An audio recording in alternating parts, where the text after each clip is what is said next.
C'est là que les maquis commencent véritablement aussi à l'ouest du pays. Et donc jusqu'en 1960 à peu près, l'action armée se développe largement ici à l'ouest, mais est programmé aussi l'assassinat de Moumié, en même temps que l'assassinat de Patrice Lumumba.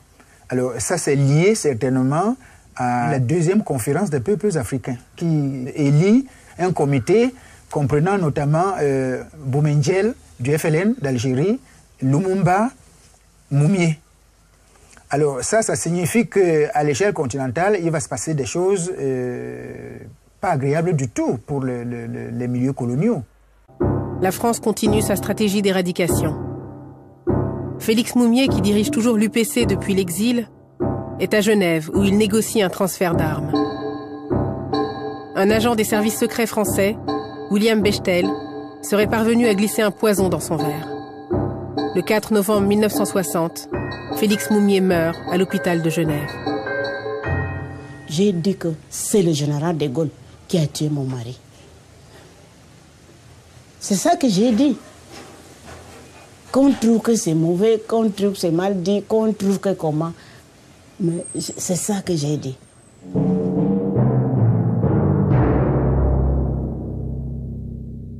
On a toute une série d'opérations qui vont du ratissage et du bouclage dans les années 60, en 1960, février 60, mars 60, mars 60 encore une fois, avec des noms comme Charlie, Echo, Épervier, Martinet, Gold, Juliette, etc. Il y a des opérations tant terrestres que par aviation. Le napalm a été utilisé au Cameroun. Le napalm a été utilisé au Cameroun, même s'il y a certains démentis pour la forme. Monsieur Mesmer ne pourra pas faire un démenti sérieux à ce sujet. Donc vous avez entendu parler de napalm? Oui, c'est pas important.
Nous, on disait que c'était l'acide.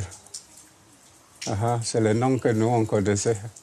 Qui déverse l'acide sur les gens. Parce que quand ça verse, ça te brûle. Ça brûle même les herbes comme ça, tout. Mais nous, on disait que c'était l'acide. Ouais. Lorsque De Gaulle s'était présenté à Conakry pour soumettre le projet de la communauté franco-africaine, Sékou Touré, qui l'a reçu, lui a dit clairement que, écoutez, la Guinée ne va pas s'inscrire dans cette histoire de la communauté franco-africaine. Le Guinéen Sékou Touré a le toupet de refuser la main généreusement tendue par la France. Par un discours courageux et exalté, Sékou affirme sa volonté d'indépendance au nez et à la barbe du général de Gaulle, dont le moins qu'on puisse dire est qu'il prend très très mal l'affront. Le SDEC lance l'opération Persil, qui consiste à inonder la Guinée de fausses monnaies pour couler l'économie du pays. Les services forment des groupes d'armées d'opposants guinéens, notamment depuis le Sénégal. On tente d'éliminer physiquement Sékou Touré. Toutes les tentatives échouent, dont l'une d'elles de façon rocambolesque. Ils ont cherché à assassiner à plusieurs reprises le leader de l'indépendance de la Guinée. Ils ont monté beaucoup d'opérations contre lui via les services secrets français et la DGSE pour l'assassiner, mais ils n'ont pas pu le faire. Et toutes ces opérations échouaient contre lui. Mais les Français ne se sont pas arrêtés là, c'est-à-dire aux attentats contre sa vie. Mais ils ont coulé systématiquement l'économie de la Guinée, tout d'abord en bloquant le franc, parce que la Guinée était aussi dans la zone CFA. Donc, qu'est-ce qu'on va faire? On va bloquer tout ce qui a comme devise venant de la Guinée. On a mis un cachet spécial dessus, de sorte que dès que l'argent de la Guinée sort de la Guinée, cet argent ne peut pas être utilisé dans les autres pays. Sékou Touré va décider de créer une monnaie. Les Français vont émettre de faux monnaies pour inonder le pays et couler ainsi également ce projet, enfin cette réalisation de Sékou Touré. Sylvanus Olympio, qui s'est battu durant des années pour le Togo et qui a été assassiné tout simplement parce que il s'était opposé à la France et que il avait voulu signer un accord avec la Banque de France pour sortir le Togo de la zone franc CFA et créer une autre monnaie. C'est-à-dire, il avait voulu signer cet accord le 15 janvier 1963. Le 13 janvier, il a été assassiné. Donc, quand il a été assassiné, on n'a même pas autorisé que son corps puisse reposer au Togo. Son corps repose au Bénin. Et depuis lors, bon, son corps continue d'être au Bénin jusqu'à présent.